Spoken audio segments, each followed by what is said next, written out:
안녕하세요. 옛 이야기입니다. 오늘도 와주셔서 감사합니다. 옛 이야기 채널은 사연 읽어주는 남녀 채널에서 지금은 삭제되어 들을 수 없는 21년도에 소개해드린 사연 중 베스트 사연만 골라 다시 읽어드리는 채널입니다. 구독과 좋아요 부탁드리며 오늘의 사연 바로 시작하겠습니다.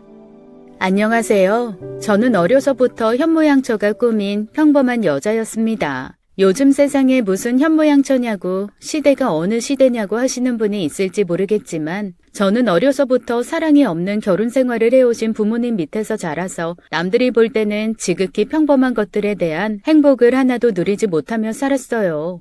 예를 들면 혼자 자는 것이 무섭다며 엄마 아빠 사이에 끼어 같이 잔다고 떼를 쓴다던가 부모님과 함께 놀이동산에 가서 엄마 한 입, 아빠 한 입, 나 한 입 같이 솜사탕을 나눠 먹는다는 것과 같이 지극히 평범한 일들이요.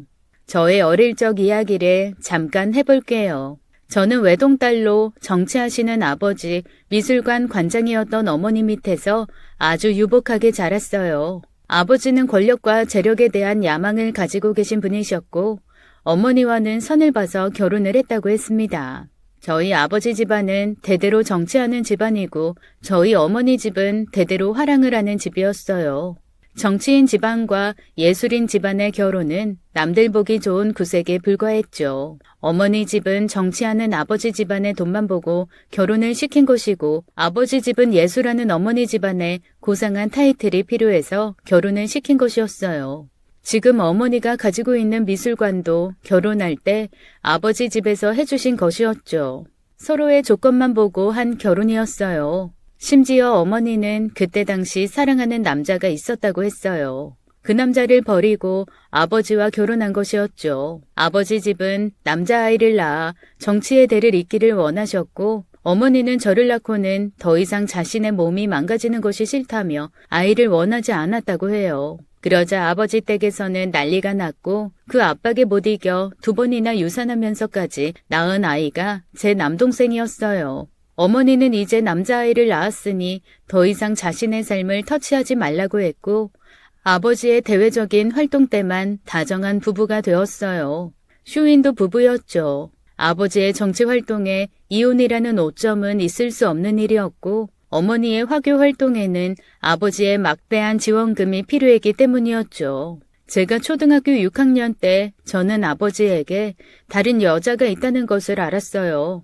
제가 늘 언니 하며 좋아했던 아버지 옆에 항상 따라다니는 수행비서였는데 어느 날 아버지 서재에서 아버지와 그 언니의 불륜 현장을 봐버렸고 그날 이후로 저는 그 언니를 언니라고 부르지도 않았죠. 아버지 앞에서 그 여자라고 불러서 혼났던 기억이 나네요. 전 제가 본 것을 엄마에게 울면서 이야기했지만 엄마는 제 머리를 쓰다듬으면서 예진아, 네가 이해가 될지 모르겠지만 아빠도 엄마도 각자의 삶이 있단다. 하지만 우리 예진이와 예준이의 엄마 아빠로의 자리에서는 최선을 다할 거야. 그 얘기를 들은 지 얼마 지나지 않아서 저는 어머니에게도 남자가 있다는 것을 알았습니다. 너무 빨리 철이 들었던 것일까요? 저는 어린 나이에도 그런 부모님의 모습을 인정하며 자랐던 것 같아요. 아니, 더 정확하게 말하자면 그런 것들을 너무나 당연히 여기면서 사는 부모님과 할아버지, 할머니 아래에서 세뇌되었던 건지도 모르겠어요. 저는 친구들의 평범한 일상이 늘 부러웠습니다. 그리고 생각했죠. 나는 커서 절대로 우리 엄마 아빠처럼 안 살 거야. 나는 정말 사랑하는 남자와 결혼해서 죽을 때까지 사랑하며 살 거야. 학창시절 저는 로맨스 소설에 빠져 살았고 친구들과 팬픽 소설을 연재하며 부모님에게 보지 못했던 사랑에 대한 결핍을 풀곤 했어요. 그렇게 저는 성인이 되었고 어머니의 영향으로 미대를 졸업했습니다. 제가 대학교를 졸업하자마자 아버지께서는 여기저기서 선자리를 가지고 오셨습니다. 그냥 봐도 스펙과 집안이 쟁쟁한 남자들이었죠. 아버지 성화에 나간 선자리에서 많은 남자들을 만나보았지만 제 마음에 들어오는 남자는 없었어요. 처음부터 서로의 집안과 스펙만 보고 만난 선자리에서 제가 원하는 사랑을 꿈꾸는 남자를 만나는 것은 쉽지 않았죠. 가는 선자리마다 잘 안 되니 아버지께서는 저더러 유학을 가라고 하셨어요. 다 큰 처녀가 들어오는 손자리마다 성사가 안 되고 시집을 못 가고 있으면 소문 안 좋게 난다고 유학이라도 가야 공부한다고 둘러라도 된다면서요. 그렇게 저는 프랑스 파리로 유학을 가게 되었어요. 그리고 그곳에서 지금의 남편을 만나게 되었습니다. 남편은 1년간 캄보디아에서 장기 의료 봉사를 하다가 한국으로 들어가기 전 3주간 파리로 여행을 온 사람이었죠. 저는 그때 당시 콩코르드 광장 계단에 앉아서 노래를 듣기도 하고 참 자유로워 보이는 사람들을 도화지에 그리기도 하고 어떤 날은 제가 좋아하는 로맨스 소설을 쓰기도 하면서 시간을 보내곤 했습니다. 그날은 제가 그림을 그리고 있는데 한 남자가 다가왔어요. 한국 사람이세요? 네. 그림 그리는데 얼마예요? 이거 돈 받고 하는 거 아닌데. 저는 돈 받고 그림 그려주는 건 줄 알고 실례했어요. 같은 한국 사람끼리 공짜로 그려주죠 뭐. 타국에서 자국민을 만난다는 것은 얼마나 기쁜 일인지 몰라요. 심지어 유학생활 1년 동안 무료했던 제 삶에 그 남자의 등장은 봄을 맞이하는 따뜻한 봄비 같았죠. 우리는 서로 첫눈에 반했고 운명처럼 서로에게 끌렸어요. 소울메이트를 만난 기분이었죠. 우리는 매일 24시간이 부족하리만큼 붙어 있었고 저는 그 사람에게 해외 의료 봉사를 하며 그곳에서 만난 순수한 영혼들 이야기를 듣는 것이 좋았습니다. 그 얘기를 할 때 그 사람의 아이 같은 모습과 맑은 눈동자가 좋았어요. 정말로 사랑이 많고 정이 많고 따뜻한 사람이라는 것을 느낄 수 있었죠. 야속하리만큼 3주라는 시간은 쏜살같이 지나갔어요. 저는 아직 1년이라는 유학 생활이 남아있었기에 우리는 1년 뒤 한국에서 만나자고 약속했죠. 서로의 사랑을 확인했고 서로의 사랑이 변치 않을 것이라 여기며 우리는 그렇게 헤어지게 되었습니다. 그때부터 우리는 메일을 주고받으며 서로의 사랑을 확인했고 서로가 보내는 하루의 일상을 공유하며 몸은 떨어져 있지만 항상 함께하는 것 같았어요. 남편은 한 달에 2번은 손편지를 적어서 보내줄 정도로 자상하고 섬세한 사람이었죠. 그렇게 1년이 지나고 저는 한국으로 돌아왔습니다. 제가 귀국해서 처음으로 만난 사람은 당연히 남편이었어요. 우리의 사랑은 변함이 없었고 우리는 결혼을 약속했습니다. 저는 어렸을 때부터 꿈꾸어왔던 현모양처처럼 살고 싶다고 했고 남편은 제가 하고 싶은 일을 해도 좋고 제가 원하는 대로 집에서 내조만 해도 좋다고 했어요. 내가 어떤 모습이든 저를 사랑한다고 했죠. 하지만 아버지께서는 우리의 결혼을 반대하셨어요. 남편은 치과 의사였지만 남편의 부모님께서는 작은 시골에서 농사를 지으셨거든요. 개천에서 용된 놈이랑 결혼하지 말거라. 그놈 주변은 다 개천일 뿐이야. 아버지께서는 남편을 보고 싶지도 않아 하셨어요. 저는 밤낮으로 울면서 딱 한 번만 만나달라고 애원했습니다. 그런 저를 보며 어머니께서는 아니 왜 사람을 만나보지도 않고 판단해요? 우리 예진이는 나처럼 돈 보고 결혼 안 해도 되잖아요. 얘가 뭐가 부족해? 잘난 아버지 덕에 돈이 없어 빽이 없어. 다 가졌는데 그냥 지가 좋아하는 사람한테 보내요. 사랑 없이 사는 거 우리 하나면 충분하잖아요. 어머니께서는 한평생 남편으로부터 사랑받지 못하고 무늬만 부부였던 지난 날을 돌아보시며 하나밖에 없는 딸은 정말 사랑받으며 살기를 바라셨어요. 예진아, 너는 엄마처럼 살지 마. 결국 아버지께서는 우리 결혼을 허락하셨고 남편에게 커다란 치과를 개원해 주셨어요. 남편과 저를 위해서가 아닌 남들 시선을 의식해서였죠. 아버지께서는 남들이 사위 뭐하냐고 물어보면 내가 할 말이 없어 할 말이. 그래도 번듯한 병원은 한 개 가지고 있다고 해야 면이라도 살지 원. 이렇게 말씀하셨죠. 평생을 남들 시선 의식하면서 사시는 아버지도 지금 생각해보니 참 힘든 삶이다 싶네요. 어쨌든 저희는 결혼을 했습니다. 신혼생활은 너무나 행복했어요. 전 제가 꿈꾸던 사랑하는 남자와 결혼했고 사랑하는 아내가 되어서 남편을 위해 식사를 준비하고 남편의 셔츠를 다리고 남편의 넥타이를 골라주는 것이 행복했어요. 저는 일주일에 한 번 시댁에 가서 시부모님께 인사를 드렸습니다. 시부모님께서는 저를 굉장히 예뻐하셨죠. 우리 도훈이가 장가를 잘 갔어. 어디 가서 이런 복덩이가 들어왔는지. 아가, 이렇게 자주 안 와도 된다. 거리도 먼데 몸이라도 상하면 어쩌려고 그러냐. 우리는 신경 쓰지 말고 너희들이 잘 살아. 시부모님은 좋으신 분들이었어요. 그런데 저는 두 분이 힘들게 농사를 지으시는 게 항상 마음에 걸렸습니다. 제가 갈 때마다 아버님의 기침이 더 심해지시는 것 같았고 햇볕에 그을리신 어머님은 나이보다 훨씬 늙어 보이셨죠.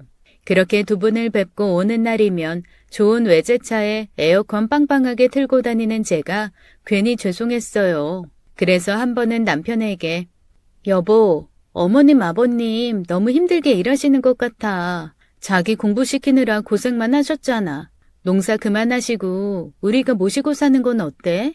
라고 물었더니 남편은 당신 마음은 알겠는데 부모님이 원하지 않으실 거야. 항상 신경 써줘서 고마워. 여보, 그럼 힘든 농사는 그만두시고 두 분 전원생활하게 우리가 좀 도와드리면 어때?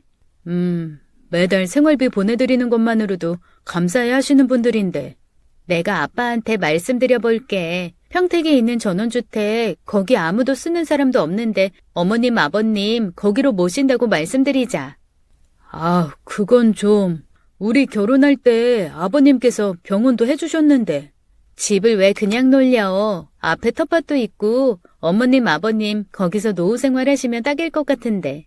저는 남편 뒷바라지 하느라 허리 한번 못 펴고 고생만 하셨을 시부모님께 보상을 해드리고 싶었어요. 그래서 아버지께 말씀드려 평택에 있는 크진 않지만 두 분이서 살기에 적당한 전원주택에 살게 해드렸습니다. 남편도 시부모님도 끝까지 싫다고 하셨지만 그래야 제 마음이 편하다고 설득했어요. 그런 저를 보며 아버지께서는 남자 잘못 만나서 늙은 시부모까지 업고 산다며 막말을 하셨습니다. 그러든지 말든지 저는 행복했어요. 남편은 매일 저더러 천생 여자라며 천사라며 당신을 만난 건 내 인생의 최고의 선물이야 라는 말을 해주었어요. 그런 남편에게 저는 더욱 잘하고 싶었습니다. 제가 가진 걸 다 주고 싶었고 그것은 모두 사랑하기 때문에로 설명이 되었죠. 남편은 하루에도 수십 번씩 나 정말 결혼 잘한 것 같아 라는 생각을 들게 해주었어요. 그렇게 행복한 결혼 생활을 하던 어느 날 저희 달콤했던 꿈 같은 시간이 산산조각 나는 일이 일어나고야 말았습니다. 그날은 남편이 회식으로 집에 늦게 들어온 날이었어요. 남편은 술에 취해서 들어왔고 씻지도 못한 채 거실 소파에 누워버렸습니다. 무슨 술을 이렇게 많이 먹었나 싶어 남편의 양말을 벗겨주는 그때 남편의 폰에 알림이 울렸습니다. 메시지인가 싶어 핸드폰을 봤는데 잠금 화면에 어떤 어플의 숫자가 80개나 떠 있더라고요. 저는 그게 무슨 어플인지 몰랐기에 메일인가 싶어 대수롭지 않게 넘겼어요. 며칠 후 남편이 집에 노트북을 놔두고 왔는데 병원으로 가져다 줄 수 있냐고 했습니다. 서재에 갔더니 책상 위에 남편이 쓰는 노트북이 있더라고요. 노트북이 켜져 있기에 끄고 가지고 가려고 하는데 바탕 화면에 며칠 전 남편의 폰에 떠있던 어플이 바로가기가 되어 있었어요. 이게 뭔가 싶어 클릭했더니 로그인이 되어 있더군요. 그곳은 남녀 채팅 커뮤니티였어요. 심심한 30대 들어오세요. 오늘 한 잔 가능한 사람 들어오세요. 돌싱끼리 진솔한 대화 등등 대화방의 주제에 저는 충격을 받았습니다. 남편이 왜 이런 거라는 거지? 순간 머리가 하얗게 되면서 손이 덜덜 떨렸어요. 저는 남편의 프로필에 들어가 보았어요. 닉네임 초코송이. 닉네임을 보는 순간 숨이 턱하고 막히더군요. 결혼 초 남편이랑 미용실에 머리를 자르러 갔는데 원장님이 남편에게 정말 잘 어울릴 거라면서 머리를 자른 적이 있어요. 그 모습이 마치 초코송이 같아서 제가 막 놀려댔었죠. 저와의 추억을 파렴치한 곳에서 팔고 있는 모습에 정말 피가 거꾸로 치솟았습니다. 프로필 속에 30대 초반 치과의사, 유부남, 알고 만나는 편안한 만남 추구. 그때부터 심장이 콩닥콩닥 뛰는데 정말 주체할 수가 없더군요. 본인이 유부남인 것까지 밝히면서 이런 짓거리를 당당하게 하다뇨. 심호흡을 하고 프로필 옆에 있는 쪽지함을 열었습니다. 문 여성들과 남편이 주고받은 수많은 쪽지들이 있었어요. 저는 그 자리에 앉아서 남편이 나누었던 모든 대화의 현장을 보았습니다. 한 여성과의 대화에서 남편은 그 여자와 술 약속을 잡았고 낯뜨거운 대화들이 오가고 있었어요. 날짜를 보니 며칠 전 회식한다고 늦은 그날이더군요. 저는 배신감에 눈이 뒤집혔고 애써 침착하며 다른 쪽지함들도 모두 읽어보았습니다.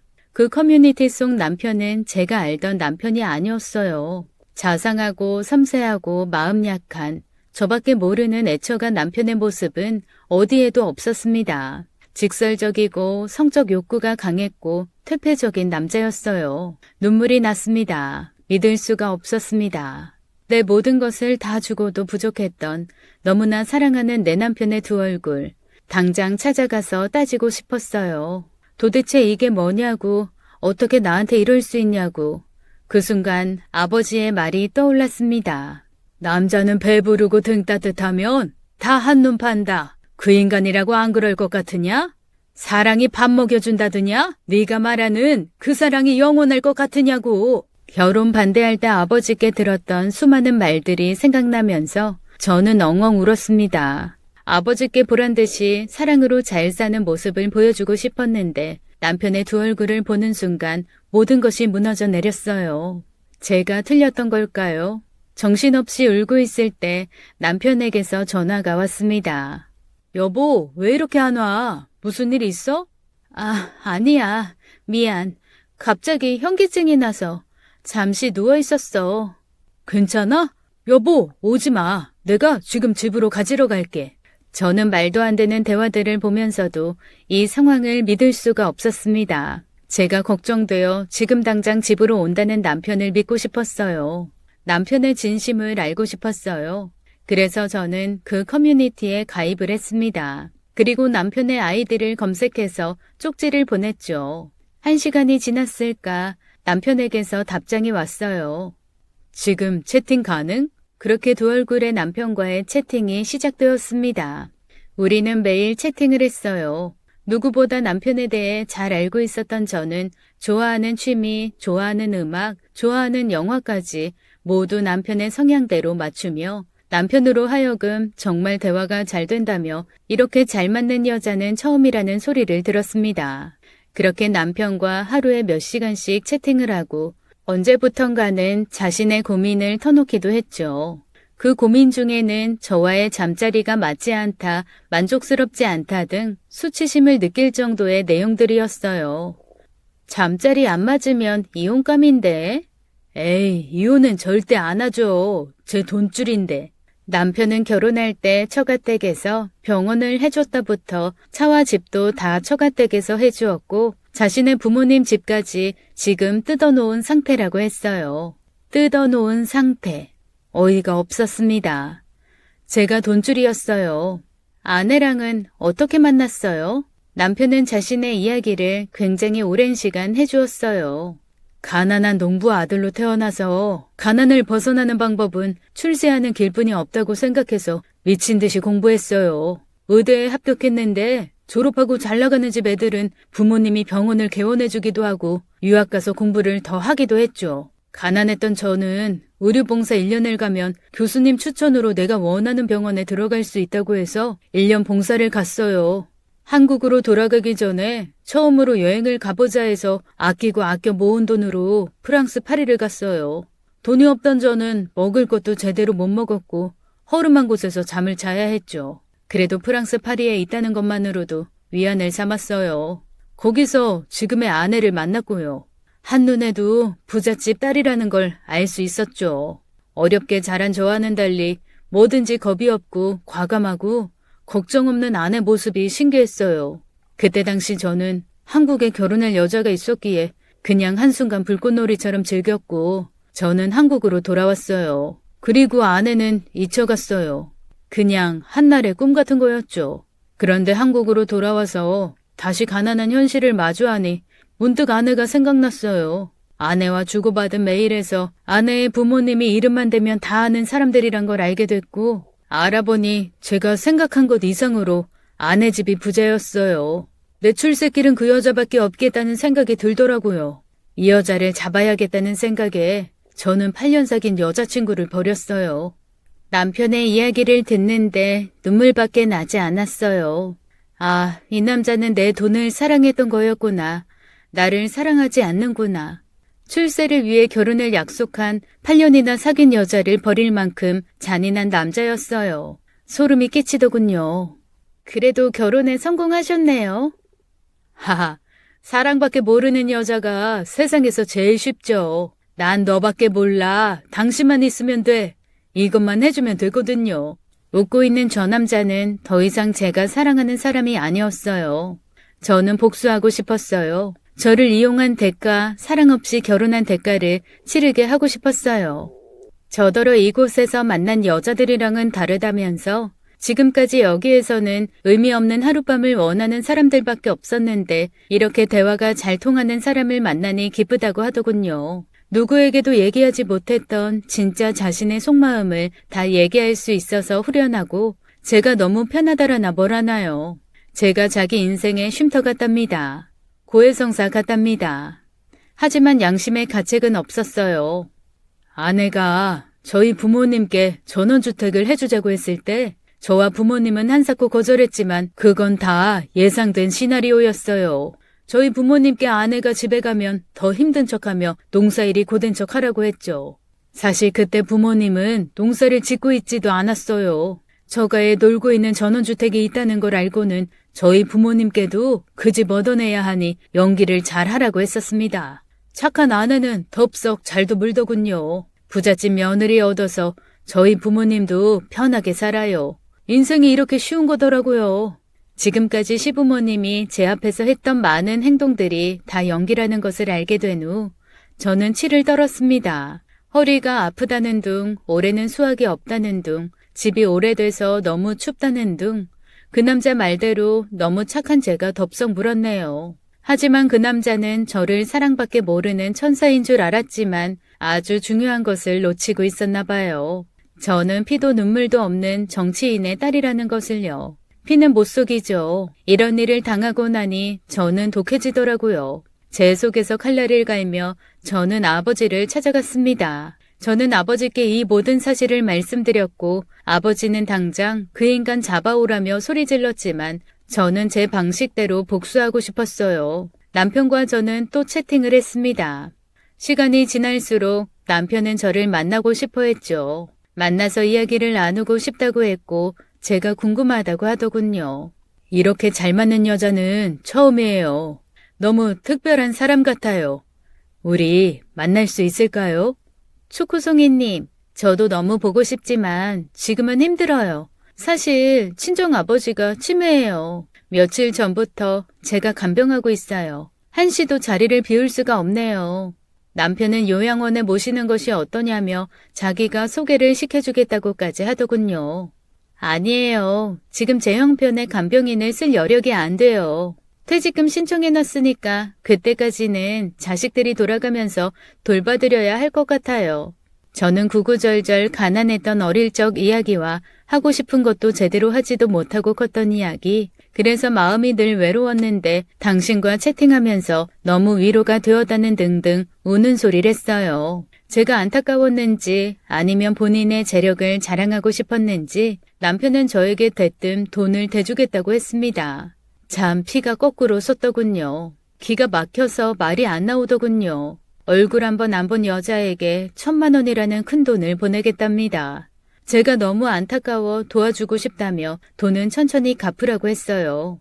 실제로 온라인상에서 사랑의 감정을 이용해 이런 사기를 치는 사람이 있다고 들었을 때 이런 거에 누가 속냐고 콧방귀를 꼈었는데 바보같이 속는 그 피해자가 남편이 될 줄은 몰랐네요. 며칠 뒤 저는 친정집으로 남편을 불렀습니다. 아무것도 모르는 남편이 집으로 왔고 이미 이 사실을 다 알고 계시는 저희 부모님께서는 차갑게 앉아 계셨죠. 남편의 인사도 받지 않은 채 소파에 팔짱을 끼고 앉아 계셨어요. 남편은 어리둥절해하며 저를 바라보았죠. 조금 있으면 당신 부모님도 오실 거야. 우리 부모님이? 왜? 무슨 일 있어? 무슨 일? 어떤 여자가 당신과 나눈 대화라며 나한테 이걸 보내왔네. 저는 그동안 저와 남편이 나눈 채팅 내용들을 프린트해서 남편에게 던졌습니다. 남편의 얼굴은 사색이 되었고 바로 무릎을 꿇으며 여보, 오해야. 여보, 내 얘기 좀 들어봐줘. 이 여자 미친 여자야. 채팅을 했던 건 사실이지만 이거 다 조작된 거야. 그 여자가 내용을 다 지어냈어. 나는 맹세코 이런 대화 한 적이 없어. 여보, 믿어줘. 이 여자가 우리 사이를 갈라놓으려고 음해하는 거야. 이 여자 만난 적 있어? 아니야, 여보. 절대로 없어. 그냥 인생 상담 해준 것뿐이야. 이 여자가 내용을 이런 식으로 다 바꿔서 당신한테 보낸 거야. 못 믿겠으면 삼자 대면해. 삼자 대면? 그거 좋네. 여보세요, 초코송이님. 바로 내가 그 미친 여자야. 남편은 어안이 벙벙해져서 아무 말도 잊지 못했어요. 믿을 수 없다는 표정이었죠. 그동안 재밌었니? 내 돈 가지고 인생 쉽게 사니 재밌었어? 아니, 여보, 아니. 듣고 계시던 아버지께서 자리에서 일어나시며 오늘 당장 병원에서 나가게. 아버님, 그게 무슨 말씀이세요? 아버님, 한 번만 용서해 주세요. 지금 그 병원에서 제가 나가면 병원 안 돌아가는 거 아시잖아요. 그깟 일용직 하나 구하는 게 뭐가 그리 어렵다고. 병원장? 그거 마음만 먹으면 하루에 10명도 구할 수 있네. 그때 남편의 전화가 울렸고 남편은 떨리는 목소리로 전화를 받았습니다. 수화기 너머로 병원 간호사 목소리가 들렸어요. 원장님, 지금 경찰들이 왔는데 장부랑 컴퓨터 자료를 다 빼갔는데 어떻게 해요? 그게 무슨 말이야? 저는 남편이 저에게 돈을 해주겠다고 했을 때 이 남자가 나 몰래 딴 주머니를 차고 있구나 눈치챘고 병원 행정팀에 얘기해서 자금 나간 걸 모두 체크하라고 했죠. 물론 친정아버지께서 직접 지시하셨어요. 문 여성들로부터 시댁 부모님들까지 병원 돈을 수없이 개인적으로 썼더군요. 법률상 횡령에 해당된다고 하여 저는 법적 소송을 준비했습니다. 그 사실을 얘기해주니 남편은 자리에 털썩 주저앉았어요. 차키 올려놓고 당신 몸만 나가면 될 거야. 애초에 당신 것은 하나도 없었으니. 여보, 미안해. 진심이야. 내가 미쳤었나 봐. 내가 당신 사랑하는 거 알잖아. 누가 보면 마치 진심인 줄 알겠더라고요. 사랑? 사랑이 밥 먹여주니? 그때 시부모님들이 들어오셨고 무릎 꿇고 있는 아들을 보고 놀라서 이게 무슨 일이냐고 소리 질렀어요. 그동안 저 가지고 논다고 새 식구가 참 재미있었겠네요. 집은 지금 사람들이 짐 빼고 있을 거예요. 집안의 가구며 살림살이며 다 제가 한 것이니 옷까지만 몇 개 챙기면 되겠던데요? 저는 시부모님을 저희 친정집으로 불러놓은 사이 그들이 사는 집에 인부를 보내 짐을 다 빼라고 시켰어요. 시부모님과 남편은 망연자실한 표정으로 울고 있었습니다. 저희 아버지께서 개천에서 용난 남자 만나지 말라고 하셨는데 그 말을 들었어야 했어요. 아가, 미안하다. 용서해다오. 우리가 살 집이라도 마련해다오. 당장 나가라고 하면 우린 어디로 가니? 길바닥에 나 앉을 순 없잖니. 시어머니가 제 팔을 잡고 애원했어요. 아줌마, 내가 왜 아줌마 아가예요? 저의 싸늘한 말에 세 명은 넋을 놓고 저를 바라보았습니다. 나보고 사랑이 전부인 여자라고 했지? 그걸 빼고 나니 이런 모습이네. 이게 당신이 원하는 모습 아니었어? 아참, 위자료는 필요 없어. 나는 돈이 아주 차고 넘치거든.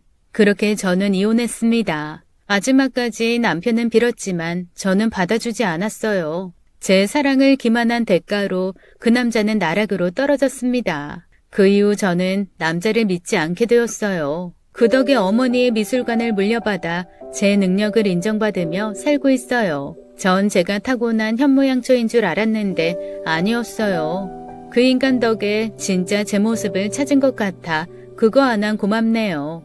긴 글 읽어주셔서 감사합니다. 늘 행복하세요. 지금까지 옛 이야기였습니다.